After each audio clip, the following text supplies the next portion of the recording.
না এটা সুরে তো আপনার ওই ইয়ে দিয়ে গাড়ি দিয়া সমস্ত অঞ্চলের ছাগলগুলা চুরি করে লইতেছে, গরু চুরি করে লইতেছে। আজকে মানুষের পেছন থেকে হীরাছড়া দিক থেকে দেওয়া হলে লই দিয়ে আইছে।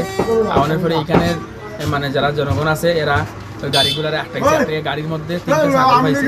হ্যাঁ, ছাগল পাইছে পাইয়া তখন পুলিশে তারা 2জন আসতো। তারা বাড়ি সম্ভবত বাবুর বাজার দিকে অল্টো গাড়ি আসতো। অল্টো গাড়ির নাম্বার হইলো AS10E3283 অল্টো গাড়ি। এটা অ্যাকচুয়ালি আপনার ইয়ে করার দরকার আছে, প্রশাসন প্রয়োজনীয় ব্যবস্থা নেওয়ার দরকার আছে। প্রতিটা মানুষের ছাগল চুরি হইতেছে, এই গাড়ি দিয়ে এইভাবে তারা ছাগল চুরি করে। বিগত দিন থেকে মানে ছাগল চুরি হইতেছে, মানে ক্রমবর্ধমান সবকিছু এরকম ওর হাতে নাতে এরারে ধরতে পারছে আর কি। এখন এটা কোনো ভগবান করতে পারছে, তারা পুলিশে তারা নিছে, পাবলিক পুলিশের সাথে হ্যান্ড ওভার করে দিচ্ছে।